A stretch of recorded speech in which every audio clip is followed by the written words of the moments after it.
चतुर्थः पाठः क्षमस्व महर्षे क्षमस्व। पहला प्रश्न, पाठं पठित्वा वदन्तु लिखन्तु च आम अथवा नहीं। अब आम और नहीं में उत्तर देना है। वाक्य देखिए। पहला, किम महर्षि दयानन्दः वेद धर्मस्य प्रचारम अकरोत्।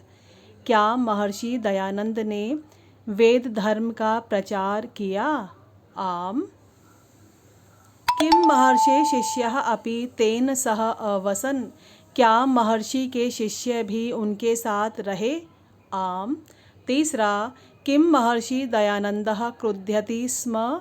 क्या महर्षि दयानंद क्रुध्यति गुस्सा करते थे? नहीं। चौथा, किम महर्षि दयानन्दः मिष्ठान्नं प्रेषितवान्। क्या महर्षि दयानंद ने मिठाई भेजी? नहीं। पांचवा, किम अन्ते शिष्याः विस्मिताः अभवन्। क्या अंत में शिष्य हैरान हो गए? आम। छठा, किम यात्री अन्ते लज्जितः अभवत्। क्या यात्री अंत में शर्मिंदा हुआ? आम। दूसरा प्रश्न, मंजूषायां प्रदत्तैः पदैः अव्यपदैः रिक्तस्थानानि पूरयन्तु। अब यहाँ रिक्त स्थान को आपको भरना है मंजूषा से। पहला, महर्षि भारते डैश अभ्रमत। उत्तर है सर्वत्र। महर्षि भारत में सब जगह घूमे। दूसरा, महर्षि दयानन्दः डैश क्षमाशीलः आसीत्। उत्तर है अतीव। महर्षि दयानंद बहुत अधिक सहनशील थे। तीसरा, डैश सह काशी नगरे गंगायाः तटे अतिष्ठत्। एक बार वह काशी नगरी में गंगा के किनारे ठहरे।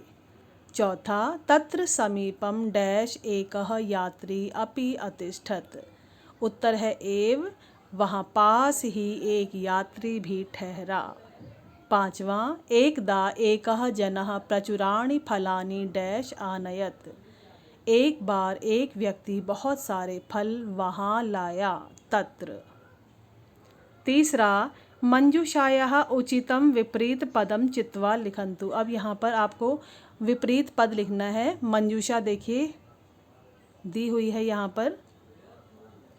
पहला, सत्यम का असत्यम। दूसरा, सहिष्णु असहिष्णु। तीसरा, समीपम दूरम। चौथा, कटुवचनानि मृदुवचनानि। पांचवा, गत्य आगत्य। चौथा प्रश्न, एतेषां प्रश्नानाम् उत्तराणि एक पदेन वदन्तु लिखन्तु च। अब इन प्रश्नों के उत्तर एक पद से देने हैं। पहला, महर्षि दयानन्दः कस्याः तटे अतिष्ठत्। उत्तर होगा गंगायाः।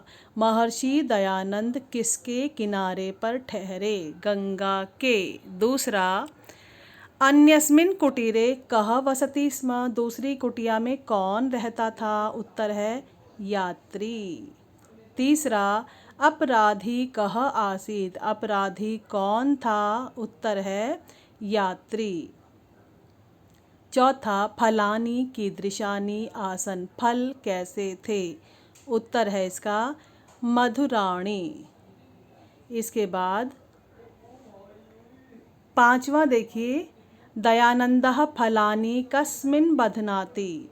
दयानंद फल किसमें बांधते हैं? वस्त्रे। छठा, शिष्यः तत्र गत्वा अकथयत्। अत्र अव्यय पदम किम। अब इस पूरे वाक्य में अव्यय कौन सा है? तत्र अव्यय है। अगला प्रश्न देखिए, एतेषां प्रश्नानाम् उत्तराणि पूर्ण वाक्येन वदन्तु लिखन्तु च। अब इन प्रश्नों के उत्तर पूर्ण वाक्य से बोलने हैं और लिखने हैं। पहला, महर्षि दयानन्दस्य काले कः कुरीतयः व्याप्ताः आसन्। महर्षि दयानंद के समय में कौन कौन सी बुराइयां थी? अंधविश्वासः, स्त्री अशिक्षा, बाल विवाह, जाति प्रथाः इत्यादयः। दूसरा, महर्षि दयानन्दः किमर्थं भारते सर्वत्र अभ्रमत्। महर्षि दयानंद किस लिए भारत में सब जगह घूमे? इसका उत्तर होगा महर्षि दयानन्दः वेद धर्मं च प्रचारयन् भारते सर्वत्र अभ्रमत्। इसके बाद तीसरा देखिए, महर्षि शिष्येभ्यः सदैव किं वदति स्म। महर्षि शिष्यों से हमेशा क्या बोलते थे। उत्तर है चिंतां मा कुरुत तूष्णीं भवत। चिंता मत करो, चुप हो जाओ। चौथा, जितेंद्रियः महर्षि किं करोति स्म। जितेंद्रिय महर्षि क्या करते थे। जितेंद्रियः महर्षि सर्वं श्रुत्वा शांतचित्तेन एव तिष्ठति स्म। हमेशा शांत भाव से ही बैठते थे। इसके बाद है पांचवा, लज्जितः यात्री किम अकथयत। लज्जित यात्री ने क्या कहा। क्षमस्व महर्षे क्षमस्व, अहम अपराधी अस्मि। हे महर्षि, मुझे माफ़ कर दो, माफ़ कर दो। इसके बाद छठा प्रश्न, शिष्याः क्रुद्धाः अभवन्। अत्र अभवन इति क्रियापदस्य कर्तृपद कौन सा है। अब यहाँ देखिए, शिष्याः यहाँ कर्ता है तो उत्तर है शिष्याः इति कर्तृपदम अस्ति। इसके बाद छठा प्रश्न देखिए, स्थूल पद मादृत्य प्रश्न निर्माण करना है यहाँ पर आपको। पहला, महर्षि दयानंदः काशी नगरे अतिष्ठत। महर्षि दयानंद काशी नगरी में ठहरे। अब प्रश्न बनेगा इसका, महर्षि दयानंदः कुत्र अतिष्ठत। महर्षि दयानंद कहाँ ठहरे। इसके बाद दूसरा, यात्री महर्षे कुटीरस्य समीपम आगच्छत। यात्री महर्षि की कुटिया के पास आया। प्रश्न होगा, यात्री कस्य कुटीरस्य समीपम आगच्छत। तीसरा, दुर्वचनानि श्रुत्वा अपि महर्षि तूष्णीम अतिष्ठत। बुरे शब्द सुनकर भी महर्षि चुप बैठे रहे। इसका प्रश्न बनेगा, कानि श्रुत्वा अपि महर्षि तूष्णीम अतिष्ठत।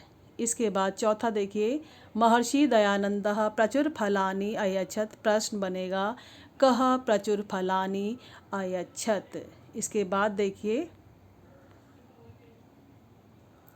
पांचवा, महर्षि भारते अभ्रमत। महर्षि भारत में घूमे। प्रश्न होगा, महर्षि कुत्र अभ्रमत। छठा, शिष्याः विस्मिताः अभवन्। प्रश्न होगा, के विस्मिताः अभवन्। अब यहाँ देखिए प्रश्न 7, अधोलिखित वाक्यानि कथाक्रमानुसारेण लिखन्तु। अब ये वाक्य आपको कथाक्रमानुसार लिखने हैं।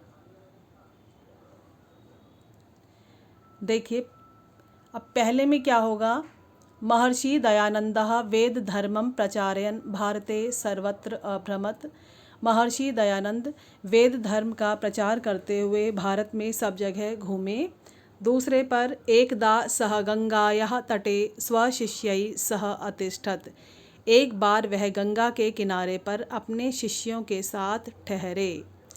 तीसरा, तत्र समीपम एव एकः यात्री अपि अतिष्ठत, सः महर्षिं दुर्वचनानि वदति स्म। वहाँ पास ही एक यात्री भी ठहरा, वह महर्षि को बुरे शब्द बोलता था। फोर्थ पर होगा, महर्षि दयानंदः तस्मै यात्रिणे फलानि प्रेषितवान्। महर्षि दयानंद ने उसे उस यात्री के लिए फल भेजे। पांचवें पर होगा, अन्ते यात्री लज्जितः भूत्वा महर्षिं क्षमाम् अयाचत। अंत में यात्री शर्मिंदा होकर महर्षि से उसने क्षमा मांगी। धन्यवाद।